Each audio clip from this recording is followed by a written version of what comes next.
Welcome to the 6502 show. This episode, we're going to talk about TinyPilot and a modification made way back in 1980 that really improves the match statement.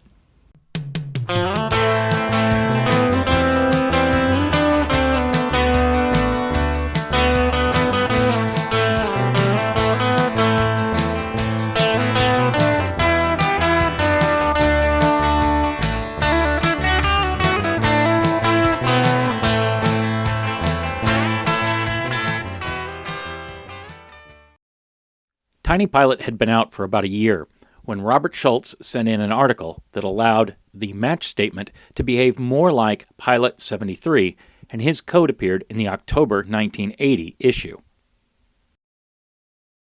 Previously, TinyPilot, as made by Nick Vertus originally, would only match the very first word.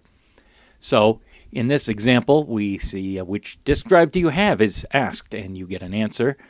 And if you answer one of those three things exactly the first time, you'll have a match. If the answer is, I have a 1541, well, then there's no match because the answer is being matched against I. Even the 1541 is great would still not be a match because then you're matching against the word the.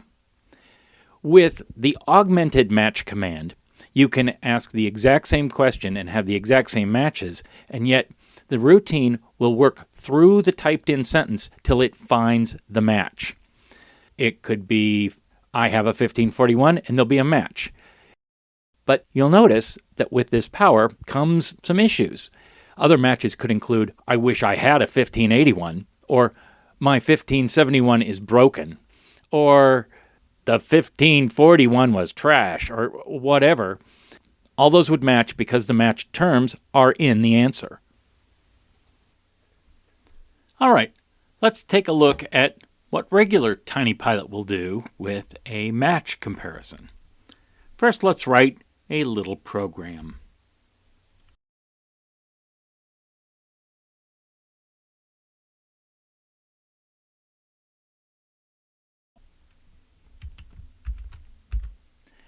And with this little program, what we're going to do is ask for a color. If it's green, that's right. And if it isn't green, well, that's wrong. So let's see what happens when we run this in regular, classic TinyPilot.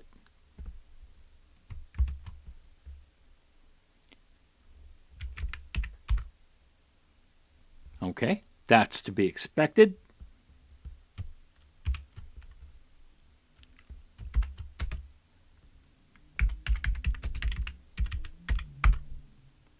Well, it didn't pick up on that green was in the mix there. Let's see what else we could generate here.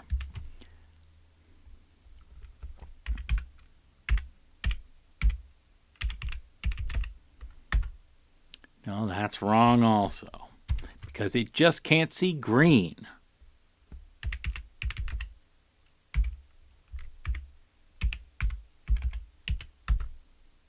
Yeah. It doesn't matter if I misspelled yellow. That's what we have. So we're only matching the very first thing that's typed in with the match statement there. Now let's load a version of TinyPilot that has the enhanced match statement.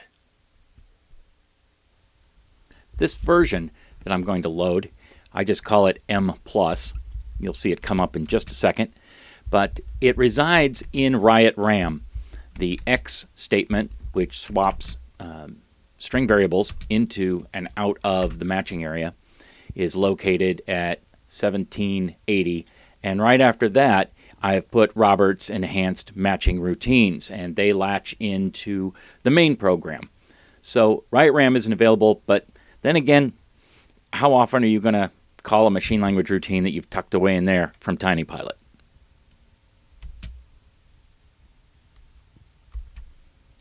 All right, flags are clear. Let's run it. All right, let's put in a very similar program to what we did before and see what we can get out of that. Another issue you might run into when using this enhanced match version is that some games need to have a match the first element only, because we're not really comparing numbers, we're comparing ASCII values of those numbers. So if the letter A appeared in the answer or a 2 also appeared in the answer string, it could really throw off the comparisons, and some games just won't run at all. So consider the plus match version to be great for storytelling. Consider the regular good old version to be great for programming games and doing some other stuff like that.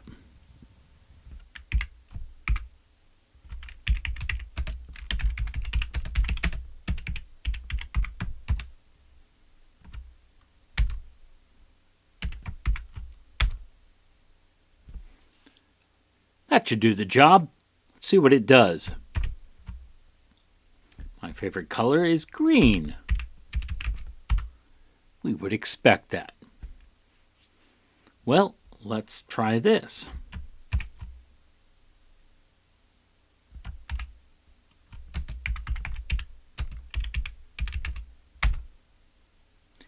It found green even in the third word. Let's see what else it can find.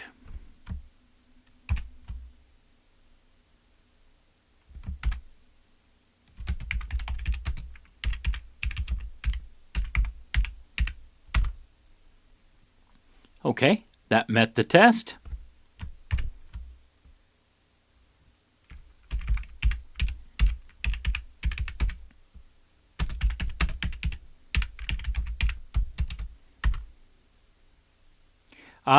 This time it didn't find green because it's embedded within a single word, demarcated by the space. So blue-green is considered a single word, and that didn't match.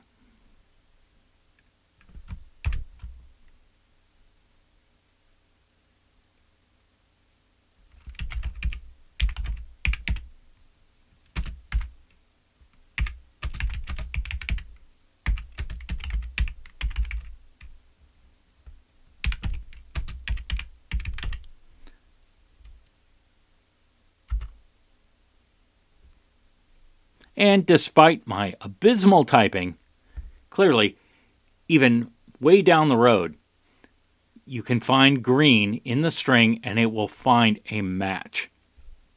What this does is make for a much more robust matching system. So if you don't want to do type 1 or type 2 or type 3 for your choose your own adventure, you could ask questions and look for keywords within that answer. And the pedagogical implications are obvious. You can do so much more with this matching routine than you can with the original. So when you have need to match something more than a simple letter or a simple word or a simple number, Robert's addition to TinyPilot really creates a lot of extra utility and allows you to be more creative with the program as you write stories and scripts and dialogues. Well, I hope you had a good time here on the 6502 show this time. If you did, please like this video, and you can subscribe to get informed on other things that are coming up very soon. So until we see each other again, take care.